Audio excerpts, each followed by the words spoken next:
are back. All right, everybody, welcome back to another episode of The Reps That Count. We are your host. I am Valentz. And I'm Adam. And Adam, let's I think we should try to do a proper intro today. Yes. All so the reps that count are the moments in life that are important, that some of us might be missing out on or not paying close attention to, that we should be. There's a lot of times and moments in life that are pivotal that we need to address, and we can't just sweep under the rug. And those are the reps that count. So just trying to bring awareness. We talk a lot about mental health. Eventually, we're going to talk about fitness one day. Maybe. Maybe one day. Just keep listening. If you love fitness, listen to every episode. Little and Easter then, eggs. Little fitness Easter eggs. Figure out which one. All right. So, Adam, Okay, it is. I have a question for you. Okay, go ahead. Why are you wearing that hat? I was just about to bring up the hat, right? Because it's Florida winter. So, like mid 60s. For both in a hoodie, like a sweatshirt. It was like 58 cold. when I woke up this morning. It was cold. Now I'm hot. But, I think I had to wear the hat today because you have a great topic for us. Yes. So I had to represent the topic for, people who you just want to get a visualization of things. So you want to tell us what the topic is for today's episode? Yes. So the topic of today's episode is wearing hats, not masks.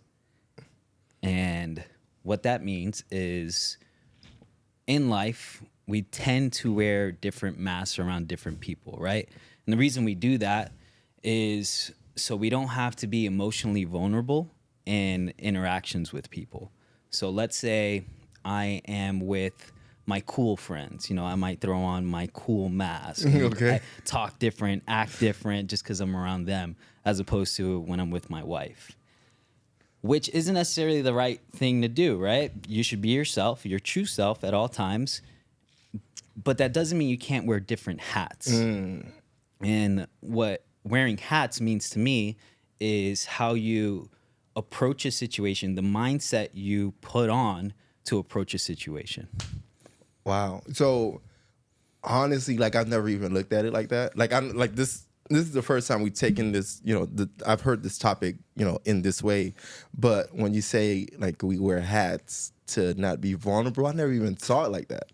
Oh, yeah. I was thinking, I'm thinking we wear the mask just to fit in, right? Because, again, different situations require different, a different version of you. Mm-hmm. But the reason I really wanted to speak on this topic is because I feel like sometimes when you put the mask on, you forget to take it off. And often, the more you wear the mask, the more that individual becomes you. So then your real self kind of gets lost. Oh, yeah. Almost like the movie, The Mask, right? The more Jim Carrey wore the mask, the more he wanted to put it on. Yes. And then towards the end of the movie, it was just the mask was kind of taking control of him, right? Yeah, especially in relationships, right? So I've had relationships in the past, girls that I've dated, that I put on a mask before that very first date, right? So now I set an expectation of this person that doesn't even really exist. And then you're 2 years into this now you relationship, gotta take it off. and you don't feel comfortable, right? And you're wondering why you keep battling yourself, and this relationship isn't working. It's because you're not your true self around this person. Yeah. Yeah, and you messed up day one just by not introducing the real you, wearing that mask in the first place. Yeah, you messed up when you took her to the very expensive restaurant that you saved 3 months. And you save up to take her to an expensive restaurant, and then but you're broke. Yeah. Now you just got to pretend to be something you're not. I mean, that's just surface level, right? Yeah. But it gets deeper than that. Absolutely. Just sometimes we change the way we speak, right? The way we walk, the way we dress, right? All of that, it plays a role into your relationship down the line. I knew a guy that faked an accent for years. An accent. What kind of accent? It was a British kind of accent for years. Years. This is South Beach, so mind you, Okay. it's everyone's kind of fake there. But Yeah, we spoke about that last episode. for years, he faked an accent. And then he wouldn't even admit that he faked an accent. He was just like, no, I lived there for a little while, so I picked it up. And I was like, bro, you faked an accent to fit in, just to fit in with people, wearing that mask. So did you notice him like turning the accent off at different times too? One time we were out drinking, and he just forgot the accent. That's when we called him out on it. Hey, bro, you left your accent at home. Like, come on, dude. That's wild. Yeah, it is wild. And we do it to protect ourselves, right? Okay. If we spoke about this, where life is kind of like a video game, and we can wear different masks. So we approach situations wearing a mask like we're playing a game. Mm-hmm. But what that doesn't allow us to do is ever get intimate with people, because we're approaching the situation with our blocker on, right? As opposed to going into a situation like, this is me. I did that a lot in my previous life because I worked in nightlife. So everyone was just kind of wearing masks and playing these games. It wasn't until I moved to New York, and we spoke about this on a previous episode, that I started to figure out who I was. It's not until recent, I'm talking like maybe actually since New York, so let's say 6 years, where I'm like, I can be myself a lot more. And then probably not until the past 2 years where I'm just 100% myself all the time. Wow. Like, you just like, and I've had to create that life where I only allow people around me that know the real me, and I could just be myself. That's why I love my job so much, because I'm me 100% of the time. I can just say what I want whenever I want, and it be well received, and people appreciate me for me. My wife appreciates me for me. And I think that that's a beautiful life. If you could just be yourself all the time, that is a beautiful life. Cool. So, like, you say yours was recent. I feel like mine was even more like it's just much more newer for me. Mm-hmm. Like, I'd say, like, for real, like a good 6 to 8 months. Yeah. But the weird thing about like my mask was that I would only wear it in my relationship. Like, I was me everywhere else. Mm-hmm. And I loved me everywhere else. But then I did not like myself when I got home. So, like, the last 2 years in my last relationship, like, I did not like going home. So I spend time at the gym, like extra time at the gym. It's like, I would get lost doing everything else. And like, once I would get home, it's like I would have to become the Superman, right? Like, I put on the shield, the mask, the armor. It's like, okay, I have to be the man of the house. Oh, yeah. And we could talk about that, how masculinity is a mask on itself. Like, having to portray this protector, having to portray this ultra macho mentality behind everything, that's a mask, right? Mm-hmm. Because you're pretending to be that, right? Like, and that's, society expects us to wear that mask for Absolutely. Most men. And that doesn't allow men to be vulnerable. Not at all. In situations. But that's deep, what you just said, and a recipe for depression. If the person that you're supposed to be the most intimate with only sees the mask. Only the mask. Oh. Dude, and it was bad, bro. Like, it was bad again. Like, I didn't even realize this stuff until it was, too late, right? Mm-hmm. Until the house burnt down and it was just ashes. And I'm like sitting at the therapist's office. I'm like trying to understand all of this, mm-hmm. right? And, like, I don't want to get too deep into it, but there's certain things that happen, right? So at first, like, when I got into the relationship, I was already like, I was living in the deep red, right? Like, I had, debt. I still have debt, but, student loan stuff now, but I'm struggling to pay bills or whatever. And like, I get into this relationship with somebody who is financially literate. Mm-hmm. I'm like, I can't let this person know that I'm struggling. Yeah. So I'm like handling things still by myself. It's like, we're a team, but not really. Like, I got, it was almost like living a double life. Yeah. So even after the finances were under control, it was still like, still didn't feel comfortable. Like I still felt like I needed to be more. So I got into like the personal development thing, and I'm like, oh, I need to be, making a certain amount of money. So I couldn't even be happy with like where I was in life, because I'm looking forward. I'm like, yo, so every day I wake up, I'm like, this is not the life I want. I can't appreciate this life. But, if I go to the gym, it's like, I'm happy here. Nobody expects anything from me here. Yeah. If I'm at a competition, nobody expects anything from me here. At work, nobody expects it. Like, yeah, I know how to do my job, so it's easy. And I found it easy to joke around with everybody except the people at my house. And but, yeah. I think a lot of people deal with that. I've dealt with that in previous relationships. I think that's a common thing that happens in relationships. That I was in church, and the pastor actually brought up that we're honest, even with the person we're most intimate with, even with God, even with everyone, except the last 10%. And we always hold this 10%, and we think we're being honest, and we think we're laying it all on the table. But there's still that 10% that you don't tell your spouse, you don't tell nobody about. And that's why I thought therapy is so powerful, because that's that one person that you might tell that 10%. That one person, yeah. No, I give my therapist an extra 5. Yeah, I'm not giving. You don't even give her the 10. No. Like legit, I remember having this conversation with my therapist. I was like, if there's ever a movie made about me, like a whole bunch of different people would have to come together to tell my story, and nobody in the room will be able to like corroborate the stories. Because I have different relationships, I have different stories, I have different situations with everybody, and I tend to not like intertwine things. So if something happens with this person, I'm not gonna bring it to somebody else, even the closest people to me.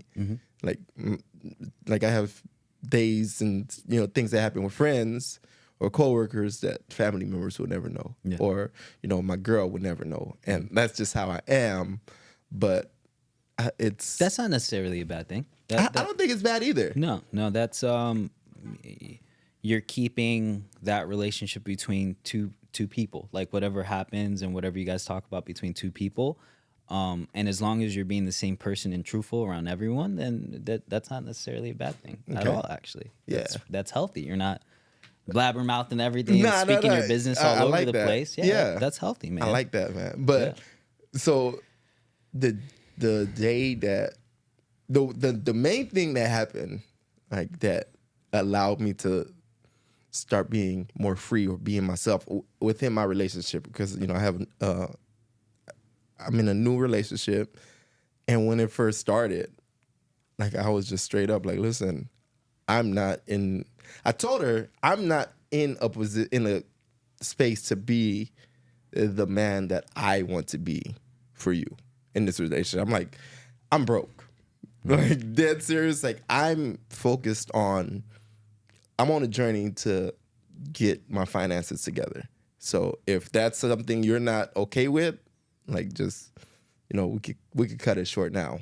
We'll just cut it loose. Like we're like 2 weeks into talking, whatever, and like we're on the phone, and she's like, this is like the first time I've ever heard a man just openly say they're broke and they have to get their shit together.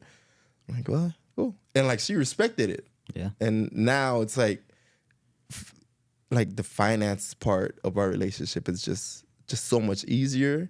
Like there's not a lot of pressure from her to like, go out or whatever. She just kind of respects where I am. And like that was freeing for me. We spoke about this on the previous episode where we make these boogeyman in the closet. Yeah. And that was probably freeing for her. Like now she knows that you're being honest and upfront, and this is who she's seeing is who she gets.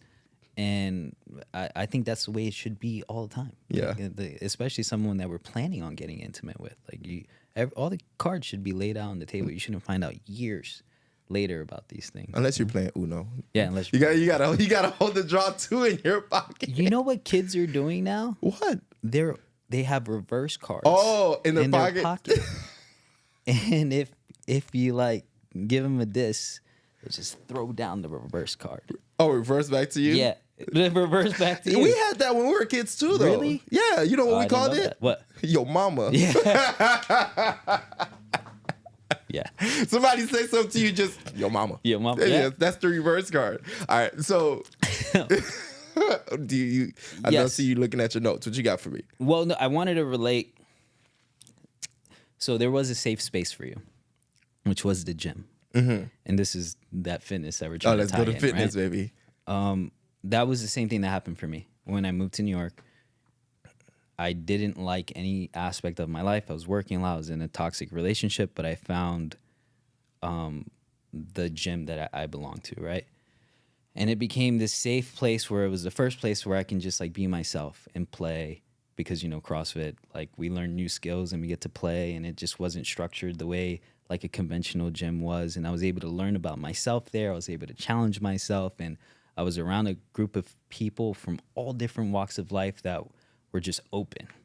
And that became a safe space for me to become myself or figure out who I was for the first time.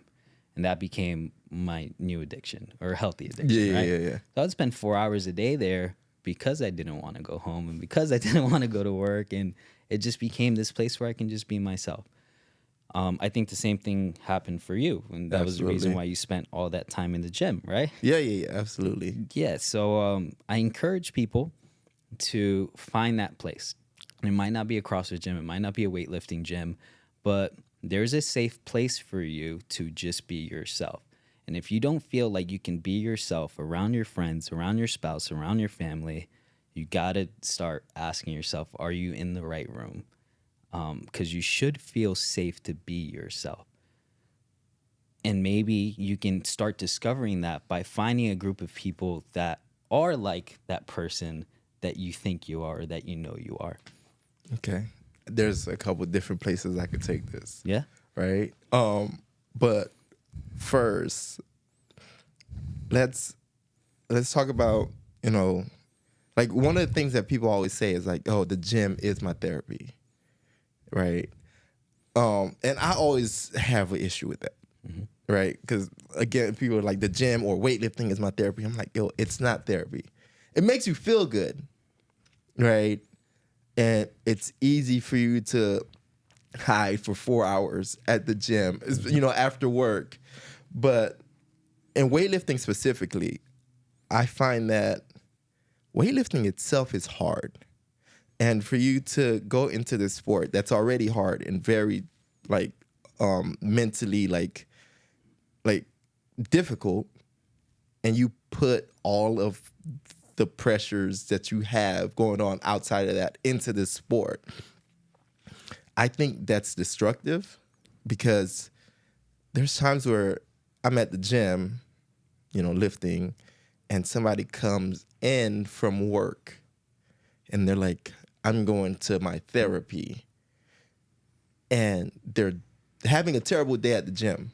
So now the therapy is not even working because you just brought your bad stuff to the gym and your 60% snatch that you're missing, and now you're like in the corner crying, and you have everybody in the gym uncomfortable because your boss said something to you that, you know, that you didn't agree with, but you don't know how to, you know, talk to them or communicate that, you know, that you don't like that. Like, what would, like, do you have anything to say about? Too much. Too much. Like I said, that was just a new addiction. Yeah. Where I was replacing my old addictions with this new addiction, which was fitness, because it made me feel good.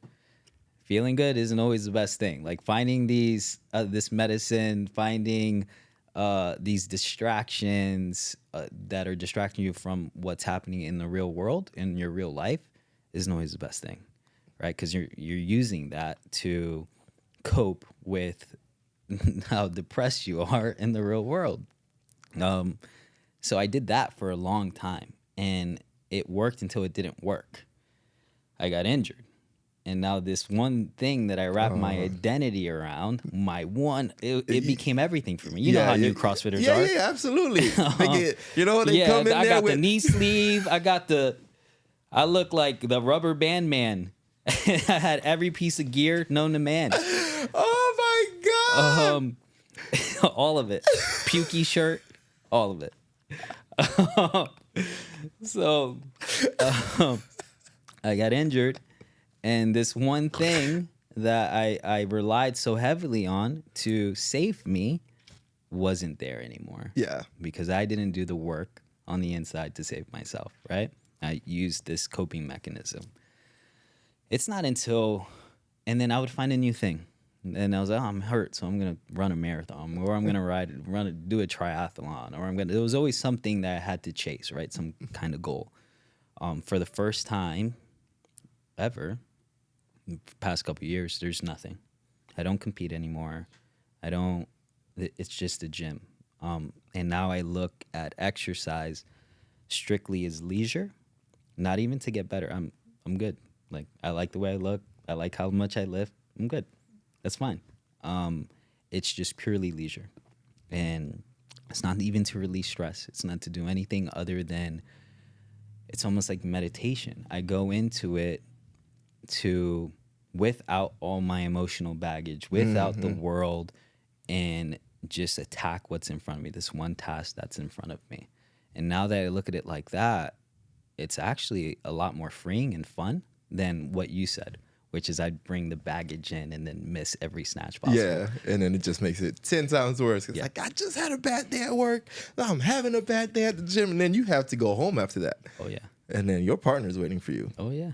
Yeah. And they're going to ask you, what happened? And you're probably going to be like, everything's fine. Yeah, right? Yeah, right. Sweep it under the rug again. Yeah, just everything's okay, babe. Okay. All right, so the next place I want to take this topic, and we didn't even get to the hats yet. No. We didn't get to the hats yet, but like when you do find that happy space, right? I think it's important for not just you, but the people around you, right? Let's say your partner. Like, if they see you in that happy space when you're yourself, I feel like it's important for both of you to take note and to realize, like, when you get home, you're a different person. And I think that's a conversation that needs to be had. Like, hey, when we were at this weightlifting competition, you're very talkative. Like, you spoke to everybody. But when we're here, you don't say a word. Like, Oof. why? Right? Like, that's a conversation to be had, because it's obvious that you're switching, you're code switching somewhere, and you should be talking more at home, or at least the same amount at home. And again, I think if we're more aware that, we're wearing these masks, we could help each other take them off. Yeah. In relationships. I like that. I like kind of holding the other person accountable in a sense. Like, hey, you're wearing that mask again. Yeah. Because sometimes we do it unintentionally, or we're bringing the stress of work and life home. So I like that. And it's something me and my wife try to do, is have an hour uninterrupted, disconnected, where we can talk at least a couple times a week.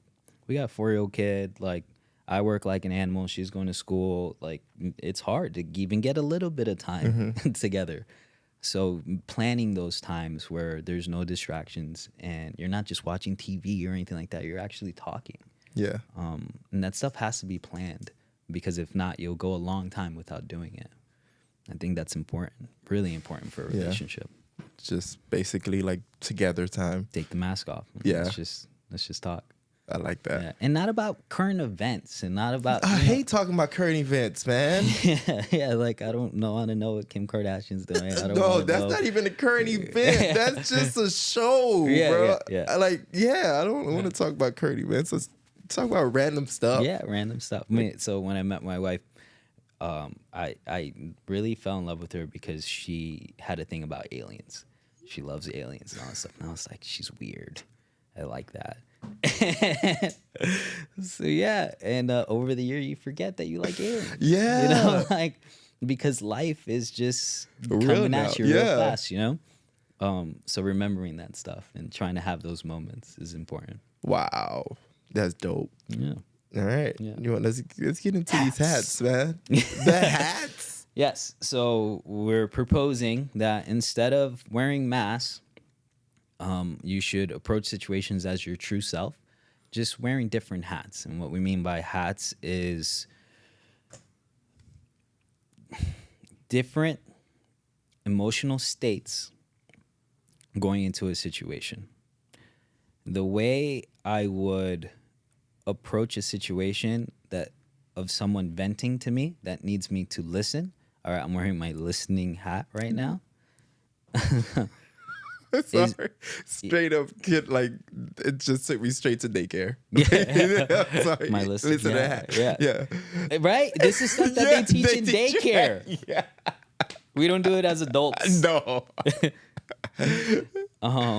You know, like let's say my wife is venting. It's not time for me to be on my phone. Yeah. It's not time for me to be thinking about work. It's not time for me to be planning the next day. It's time for me to be listening, right? And we forget that and we fake listen or we listen to respond. answer. Yeah. Ooh. Oh, absolutely. You put on your problem solving hat. Yeah. It's the worst. I'm sorry, I've done it. I have that hat. Oh, Have that hat problem. is always ready. It's in my back pocket right now. It's like The the old analytical trucker hat. hat. The What? analytical hat. You start telling me about a problem at work. Okay. All right. So here's what you need to do, Yeah. right? You need to go into your boss's office. Like my emails. Did you clear those out yet? Oh man. I'm not gonna talk about that. No, we're not, because that's a whole nother 30 minutes. Yep. So there's that hat, which is your listening hat. Then we do have our analytical hat when we're at work and we need to make important decisions or we have to problem solve. We need to put on that analytical hat and not our emotional hat. Like let's think about ones Black and and white. zeros, Yep. black and white. That's an important hat, but there's a time and place to wear that hat. Then you have your emotional hat where you do need to show empathy and you do need to put yourself in someone else's shoes and you do need to, like, even if it's not something that you agree with or something that you believe in, you have to be able to put yourself in someone else's shoes and understand why they feel that way. And not necessarily why you would feel that way, why they feel that way. And then we have our playful hat, which we get to do at the gym a lot, and we're very blessed that we get to do that because not a lot of people even touch that hat. Yeah. They're adults and they live their big 9 to adult 5. life, and they don't get to do that. They get to Yeah. watch their kids do that, and they go to the games and they do all that, but they don't get to do it themselves. I think that's another really important hat: play, leisure, something that we don't do as adults enough, like doing things just to do them without any benefit at all. Zero. So the definition of leisure is doing something just for the sake of joy with zero benefit at all. And I think about people that fish and throw the fish right back in the ocean. That's leisure. Yeah. You know, like not for sport, not for nothing. Like no one's watching. You're not posting it on Instagram, nothing. You just like to fish. Yeah. You know, so finding that and wearing that hat is also important. Do I have any more? Oh, okay. And then your helmet, your The hard cautious hat? hat. Yeah, like you're like, this hat has to be worn in situations where you need to be cautious and where you need to approach a situation not as a pessimist but as a realist that is thinking of all the angles and what can go wrong. That's an important hat to wear as well, especially there's 2 hats you have to wear as a parent, that one and the optimist, but still, you know, you got to keep your kids safe. Yeah. have to. Absolutely. And then there's I call this hat my beanie because it's, you know, just not really, Nothing. there's not a lot of use out of it. Yeah, yeah. You're just out there, especially in Florida. You don't really need a beanie. But it's just my optimistic hat where you are looking for the silver lining in situations. And I think that's the hat to wear even in the hardest times, right? Like when life isn't going the way you want it to go or things are going poorly, you need that optimist hat to look at the silver lining in every situation. And things can always be worse. And try, like, let's say, wearing that hat for other people as well. like, cheering people up and just being a source of positivity for people. I think that's another hat. Yeah, I mean that the great thing about the beanie hat is it could fit under a lot of other hats. Absolutely. You know what I mean? You can have your beanie on and then put your hard hat on top of it. Yeah. So you could be cautious and also optimistic. Yeah. So another place I wanted to take this conversation was like in the professional space, right? So have you ever heard of the term code switching? Yes. Like I kind of want to just touch on that just a little bit, because I feel like I wouldn't be like doing our listeners a service if we talk about wearing masks and not talk about code switching. And I feel like code switching is something that happens more like for the minorities, like demographic. So like how, like, do you feel like the hats could play a role, like instead of wearing a mask when you go to work, like putting on like your professional hat, but then still being yourself? Like, do you feel like there's a way that's possible?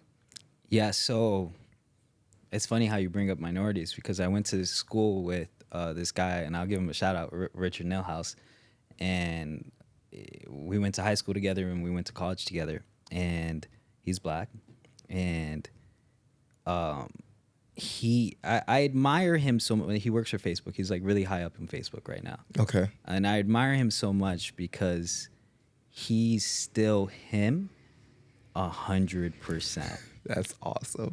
Like all of it. He was an alpha in college, and he didn't have to get rid of being urban to fit in Facebook. Which I think that's kind of the point that you're trying to bring, right? Exactly. But he is just so smart and so driven, and I just admire that, because I do see people having to play another role, and it sucks, but they feel like they have to because the system sucks sometimes, right? But I feel like if you just lean into it and just be yourself, like we said, and wear hats instead of masks, you can probably even go further. Yeah. Because you are your true self, and you will definitely be happier. Absolutely. No matter what. Yeah. Because I feel like, in the professional setting, right, for the urban community or whatnot, we tend to, like, we'll walk into the office and just completely change the way we speak, right? I think J. Cole has a song about that, when he's basically like black people have to be the best actors. Like, we walk into an interview and wear our face backwards. We completely like, if your friends heard you speaking like that, they're like, who is this dude? So it's like a double-edged sword, right? Because now you really have to be two people, because you have to hide your professional. You feel like you have to hide your professional self from your friends, and then you have to hide your regular everyday self from your job. And when I got my first office job, like I was in a comfortable space where I didn't need to. And, as the time went on, I was like, it's important for me personally to be myself, because there may be somebody in like a lower income community who is smarter than me, who can figure out, IT stuff, photography, like who could figure everything out, but they're holding themselves back because they're scared to do the code switching, right? They're like, I don't want to be fake and enter that world, and then they hold themselves back. And then it also kind of like, you're not allowing the world to benefit from your skill set. Yeah. Can you explain code switching for like anyone? Code switching is basically like when you walk into a building and, for lack of better words, you try to act white, right? Like, you're just like, hi, how are you doing today? But that's not you. So that's what we call code switching. Like, you change the way you dress, and it's understandable because, like you said, the system sucks sometimes, right? Like, there's some companies have like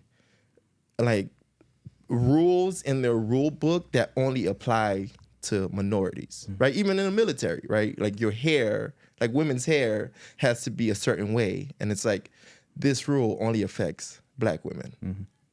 So like you have to kind of code switch, right? You can't wear dreads or whatever. Like your hair has to be cut straight. And it's like, when I wake up in the morning, I'm not a black woman, but I date one. So like when she wakes up in the morning, her hair is not straight, right? Like it's curly, it's afro puffy. It is what it is, but like that hair does not fit into certain worlds, doesn't fit into certain buildings. So that hair automatically keeps you out. So like you just feel like you don't belong, so you become somebody else. Oh, man, there's so much here. I think we think that it doesn't belong more than it actually doesn't belong. Yeah. And because I have seen people just be themselves 100% and break windows, doors, everything, and just kick them in. Yeah. And it's celebrated. It might not be every company, but keep looking for the companies that then when you get in there, like, and when I say don't code switch, I'm like, you still have to be professional, right? But that's a hat. Yeah. Right? Like that's a hat. You could still walk in with your swag. You could still be yourself, and you could still, you could write a professional email. You can have a professional conversation. It's no different than when you're speaking to your grandma versus when you're speaking to your friend. Absolutely. That's it. Just walk in there and speak to your grandma, right? Like you're very polite, yes ma'am, whatever, but you're still you. Your grandma still recognizes you. Absolutely. And yeah, it's important. Like especially, I'm like for minorities or whatnot, like it's weird that we walk into a building and try to fit in with the CEO, right? And try to be everything they want. But then when they go home, their kids are trying to be like you. Yeah. So, like, just be you, man. Yeah, just be a professional version of you. yourself. Because that is cool. Yeah. That is cool. So, Absolutely. Yeah. That's that on that. No, and I like that we touched on that because as we spoke in episode 1, that is a lost episode now. Yeah, that episode's not coming out. We both came from very humble beginnings, and you didn't even get to see your parents, and my parents made very little money, and that automatically sets you up to think that the people in these companies are better than you, and that's why you try to fake the funk and wear the mask and fit in, because you believe that you want to be like them, and that's just a bad misperception since the beginning, right? Because everyone has the same struggles, same battles, same depression, same everything, no matter if you make $10 million or if you make $30,000, right? So you don't have to try to fit in culturally to elevate yourself. Those are they're so different. They're so different. Yeah. Right? You should celebrate your culture, and you should celebrate where you came from, and you should always hold that near and dear, because hopefully you pass that on to your kids and their kids, and I think lineage is important. And I hope that more people would do that. Yeah, it's happening. Yeah, I see it. There's more people walking around with Jordans on in offices now, so that's awesome. Absolutely. I chose a different life. I wear sweatpants and and Vans and Vans all the time. I haven't seen a suit in a very long time. I like getting dressed up. I feel good when I get dressed up. I do. Now that it's a couple times a year. Yeah, it's optional. It's optional. Yeah. I like that aspect of it. But I think, company culture around the world is changing with just there not being as many offices and more remote work and more, now you can kind of just be yourself most of the time. And Yeah. they're just looking at productivity more than anything. So it is changing. Good. Yeah. Good, man. Yeah. What else we got? I think that's it, dude. Yeah.